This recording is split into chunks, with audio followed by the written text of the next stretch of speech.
Olá, pessoal! Hoje a nossa aula será sobre identificação da bactéria Escherichia coli. Porque nós vamos ver esta parte de identificação de forma isolada. Quando a gente realiza o método de tubos múltiplos, tanto qualitativo como quantitativo, a gente consegue identificar naquela amostra a presença de coliformes totais e de coliformes termotolerantes. No entanto, a gente não consegue saber se dentro daquele grupo de termotolerantes está a principal bactéria identificadora de contaminação da água, que é a bactéria Escherichia coli. Então, nós podemos, a partir do caldo Escherichia coli positivo, a partir do EC positivo, que indica a presença de coliformes termotolerantes, retirar um pouquinho das bactérias que estão crescidas nesse caldo EC, repicar para outro meio de cultura e avaliar se no meio daqueles micro-organismos crescidos no caldo EC está a Escherichia coli, certo? Pronto. Lembrando, gente, que a bactéria Escherichia coli, ela faz parte da família Enterobacteriaceae, certo? Assim como todos os outros coliformes. É um bacilo gram-negativo que utiliza carboidratos através da fermentação. Quando eu falei dos bioindicadores para vocês, que eu dei a aulinha de coliformes, eu já expliquei essas características, né? Que a Escherichia coli é um bacilo gram-negativo, ela é fermentadora, ela consegue produzir energia através do processo de fermentação e, por sua vez, ela vai ser oxidase negativa, ou seja, já que ela utiliza o processo de fermentação, que é a utilização de carboidratos na ausência de oxigênio, então não tem necessidade de ela ter a enzima oxidase, né, que seria uma outra forma de utilizar carboidratos. É uma bactéria que está presente nas fezes em uma quantidade bem alta, né? Em torno aí de 10 a 9 unidades formadoras de colônia por gramas de fezes. E lembrando aí do teste do substrato cromogênico e fluorogênico, esta bactéria possui as enzimas beta-galactosidase, né? Que é aquela enzima que se liga no substrato cromogênico, que todos os coliformes têm. E como a Escherichia é um coliforme, ela tem essa enzima também. E ela tem também a beta-glucuronidase, né? Que é responsável por se ligar no substrato MUG.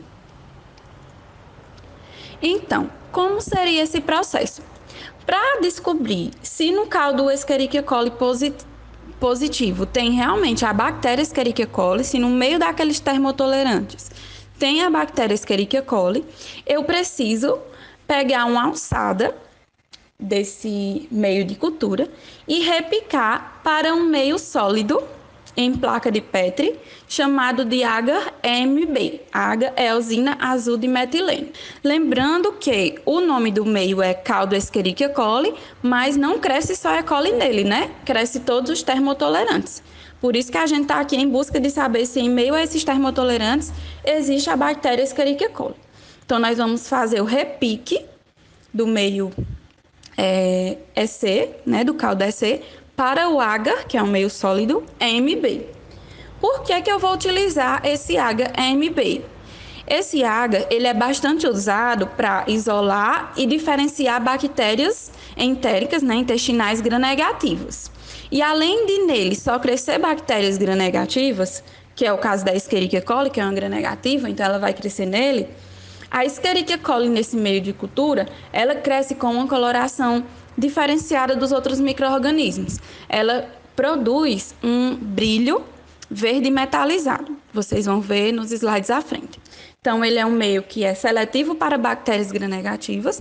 A Escherichia coli vai crescer nele e ele é diferencial para a Escherichia coli, porque ele consegue diferenciar ela de outros micro-organismos, já que ela cresce com essa coloração característica nesse meio. Então, nós vamos pegar uma alçada do caldo EC e vamos fazer o semeio que a gente chama de esgotamento, né? Fazemos uma estria, né? Um zigue-zague na parte superior da placa. Em seguida, vamos girando a placa e fazendo outros zigue-zagues, espalhando essa amostra sobre o meio de cultura, tá? Para que no final eu consiga ver as colônias, as bolinhas isoladas, e aí eu consiga identificar melhor esse micro-organismo. Ó, como vocês podem ver aí na imagem, nós temos uma placa de EMB com o crescimento de Escherichia coli, né? Como é que eu sei que é um E. coli? Muito provavelmente é um E. coli porque ela está com o brilho verde metalizado, certo? E aí nós podemos ver também como é que fica o semeio em esgotamento, porque nós temos um semeio que ele vai gradativamente reduzindo a concentração do micro-organismo. E aí, no final, eu obtenho aqui, ó, as colônias isoladas. Que aí, a partir daqui, eu vou retirar essas coloniazinhas isoladas e vou fazer outras provinhas que nós chamamos de provas bioquímicas. Vou repicar essas colônias para outros meios para confirmar se realmente a bactéria é Escherichia coli. Então, as provinhas que nós utilizamos são essas, ó. Prova da oxidase, TSI, citrato, ureia, fenilalanina e meio sim. Essas provas de identificação, elas vão mostrar para a gente algumas características dessa bactéria que eu estou avaliando, como, por exemplo, se ela possui ou não a enzima oxidase, se ela fermenta carboidrato e quais carboidratos ela fermenta, certo? Se ela produz gás, se ela tem a capacidade de utilizar o citrato como fonte de energia, se ela tem a enzima urease, se ela tem a enzima fenilalanina desaminase, se ela tem motilidade. Então, essas características vão nos dizer se aquela bactéria é ou não uma Escherichia coli. Esses meios de cultura, eles servem para a gente identificar qualquer enterobactéria, mas o nosso foco agora é somente a Escherichia coli. Vamos começar entendendo a provinha da oxidase. Então, essa prova é baseada na produção da enzima oxidase pela bactéria. Eu quero saber se a bactéria produz a enzima oxidase. É super simples. Eu vou pegar a fitinha de oxidase, como vocês estão vendo aqui na imagem. Aqui, ó. Então, a fitinha, né? Essa fitinha, ela vem nesse potinho. Tá? A gente compra o potinho, ele sempre fica armazenado na geladeira. E aí, eu retiro uma fitinha dessa. Vou pegar uma alça de platina, retirar desta alça algumas colônias da bactéria e passar na fita de oxidase, do jeito que vocês estão vendo aqui. Se a fitinha não mudar de cor, então nós temos uma provinha chamada de oxidase negativa, né? Um resultado negativo. Se a fitinha mudar de cor, nós temos aqui a oxidase positiva, a fita vai ficar azulada. A provinha da oxidase, que é uma prova instantânea, né? Você vai esperar em torno de 1 minuto para ocorrer a reação. Depois disso, você já observa. Se essa provinha der negativa, aí eu posso dar continuidade aos meus testes. Porque lembra que a Escherichia coli é oxidase negativa? Agora, se essa provinha der positiva, eu já nem preciso continuar os testes, tá? Eu já excluo a possibilidade da bactéria ser uma Escherichia coli, ok? Porque a Escherichia coli não possui enzima oxidase. Depois que eu faço a oxidase, que eu vejo que ela é negativa, eu vou prosseguir com os outros meios. Então, eu vou fazer um repique daquelas colônias lá, que eu mostrei para vocês isoladas, para os outros meios de identificação bacteriana. Esses meios, pessoal, são meios em tubo, aqui, ó, no tubinho, certo?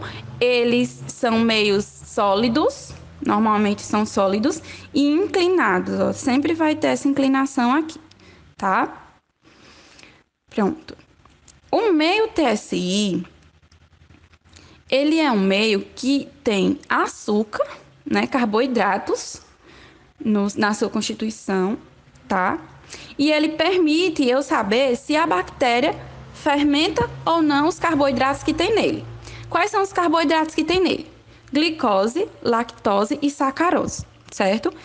O meio original, sem mudança de cor, né? Do jeito que ele é produzido, ele é dessa cor aqui, ó, vermelha, tá? E aí eu vou pegar uma coloniazinha daquela, vou repicar aqui nesse meio usando um fio de platina, tá? É igualzinho uma alça, mas não tem a bolinha. Nas aulas práticas nós iremos fazer este semeio e aprender melhor, tá? Então eu vou perfurar o meio de cultura voltar e fazer uma estria aqui, um zigue-zague no ápice. Deixo na estufa por 24 horas. No outro dia, o que eu vou conseguir observar? Se a bactéria fermentou o carboidrato glicose, então nós vamos ter aqui uma base amarela, certo? Com o ápice púrpura. Ó, primeira reação aqui, ó. Ápice púrpura com a base amarela. Quer dizer que a bactéria fermenta apenas o carboidrato glicose. Ela nem fermenta lactose nem sacarose. Agora, se eu tiver ápice e base amarelos, quer dizer que a bactéria fermentou glicose e outro carboidrato, que pode ser a lactose ou a sacarose. Esse exemplo aqui. Se nesse meio tiver presença de gás, se a bactéria produziu gás na hora da fermentação, vai aparecer uma bolha no meio de cultura, ou a quebra do meio, né? Uma parte fica lá embaixo e outra parte lá em cima. E também nós temos a produção de sulfeto de hidrogênio, que aparece através de um precipitado negro, certo? Como vocês podem ver aqui. Então, ó, nós temos essas opções. Primeiro meio. Eu vi aqui que a bactéria fermentou apenas glicose. Na segunda opção, o meio pode ficar dessa. Eu vi aqui que a bactéria fermentou glicose e outros carboidratos. Neste daqui, ó, a bactéria fermentou glicose e outros carboidratos e produziu sulfeto de hidrogênio. Nesse daqui, fermentou apenas glicose com produção de sulfeto. E, nesse último exemplo, fermentou glicose e outros carboidratos e produziu gás. Este aqui é o caso da Escherichia coli, certo? Ela é uma bactéria que tem a capacidade de fermentar a glicose e outros e ela forma gás, ok? Então, este é o TSI que representa a bactéria Escherichia coli, tá? Outro meio que nós podemos utilizar é o meio de citrato, né? Esse citrato é um carboidrato. E aí nós vamos verificar se a bactéria consegue utilizar o citrato como única fonte de energia, porque só tem citrato nesse meio, tá? A cor dele original é verde. Eu vou fazer aquela mesma coisa. Pego um pouquinho da bactéria, furo o meio, volto e faço um zigue-zague. Vocês vão aprender na prática, como eu falei, e boto na estufa por 24 horas. Após isso, eu observo se o meio mudou de cor para azul. Se mudou para azul, quer dizer que a bactéria fez uma reação no meio de cultura, ou seja, ela utilizou o citrato como fonte de energia e tornou o meio azulado, certo? No caso da Escherichia coli, esse meiozinho aqui é para dar negativo, porque ela não utiliza o citrato como fonte de energia. O meio de ureia, ele é um meio dessa cor, né, amarelada, e aí ele serve para saber se a bactéria tem a enzima urease, tá? Vou pegar um pouco da bactéria, vou repicar nesse meio, igual eu falei para vocês dos outros, e vou observar se ele vai mudar de cor depois de 24 horas de estufa para rosa. Se o meio mudou de amarelo para rosa, quer dizer que a bactéria possuía a enzima urease, que degradou a ureia presente no meio de cultura, resultando em moléculas de amônia, que mudam o pH do meio e deixa o meio rosinha, certo? Então, positivo rosa, negativo ele vai continuar amarelo. No caso da Escherichia coli, o meio de ureia também vai dar negativo, tá? Ah, Raquel, eu fiz os testes bioquímicos, mas eu achava que era o Escherichia coli, mas o meio de ureia deu positivo. Então, já não é Escherichia coli. Exclui a Escherichia coli, pode ser outra enterobactéria, certo? Outro meio utilizado é o fenilalanina. Serve para nós sabermos se a bactéria possui a enzima fenilalanina desaminase, tá? Nesse meio, nós vamos observar se houve mudança da sua coloração de amarelo palha, um amarelo bem clarinho, para verde após a adição de um reagente. Como é que eu vou proceder? Eu vou pegar o meio de cultura, vou fazer o repique da minha colônia para o meio fenilalanina e vou deixar na estufa por 24 horas. Depois das 24 horas, eu vou adicionar o cloreto férrico a 10%, 5 gotas deste reagente. Se a bactéria tiver a enzima fenilalanina desaminase, ela quebrou a fenilalanina do meio de cultura, formou um ácido, né? Ela converteu esta fenilalanina em um ácido, que é o ácido fenilpirúvico. E aí esse ácido ele reage com cloreto férrico, formando essa coloração verde no ápice do meio, tá? Onde eu coloquei aqui, ó, o reagente, ok?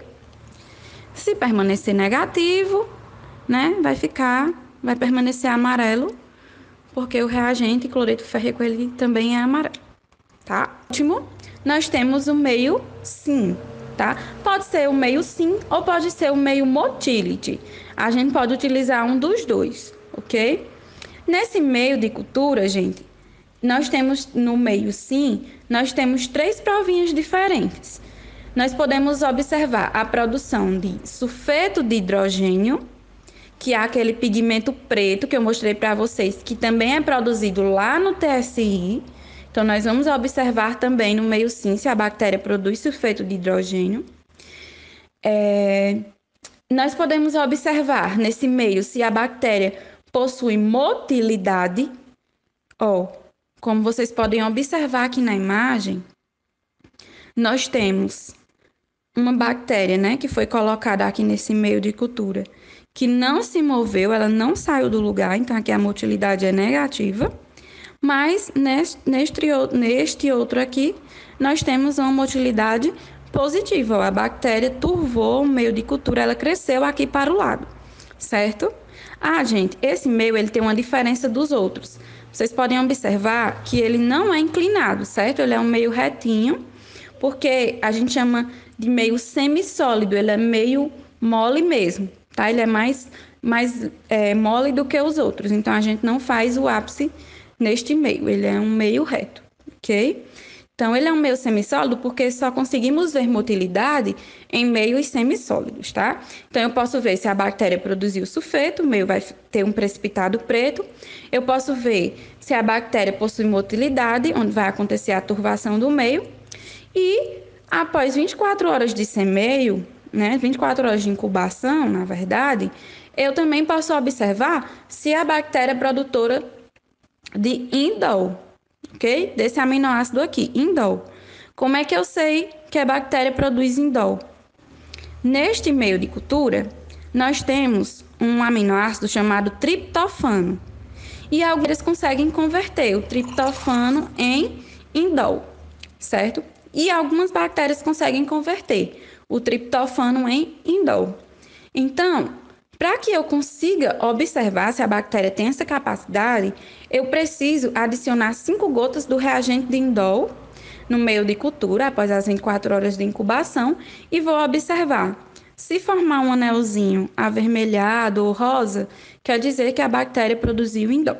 Se o anelzinho não mudou de cor, ficou da mesma cor do reagente, então a bactéria não produz indol.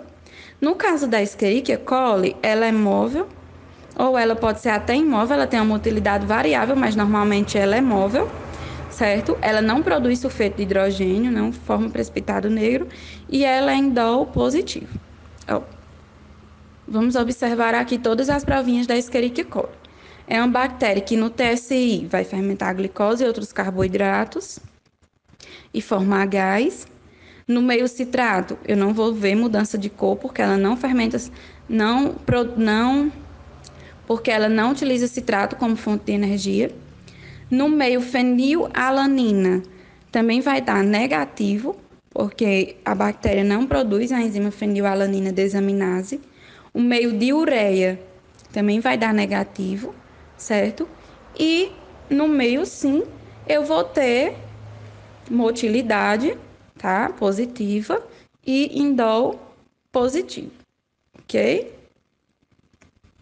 Eu coloquei essa tabela aqui só para vocês terem noção de como nós identificamos enterobactérias. Mas lembrando que o que importa para a gente, por enquanto, é a Escherichia coli, tá? Bactéria Escherichia coli. Mas nós temos outras aí, né? A Shigella, a Salmonella, Citrobacter, Klebsiella, que também vai depender da combinação dessas provinhas para ser identificadas, tá? Então, normalmente em laboratórios de microbiologia, a identificação de enterobactérias é feita dessa forma, né? Nós temos outros exemplos aqui, Proteus, Providência, Morganella, Yersinia, tá? Ou através de automação. Essa é a forma manual de identificar esse micro-organismo. E lembrando que se você quiser realizar também uma coloração de Gram, né? Vocês podem realizar. E para ser um Escherichia coli, na laminazinha vai aparecer bacilo Gram negativo, ok? Ó, bactérias em forma de bastões, né? Ou bacilos, com uma coloração rosa, rosa avermelhada, tá? É isso, pessoal. Até a próxima.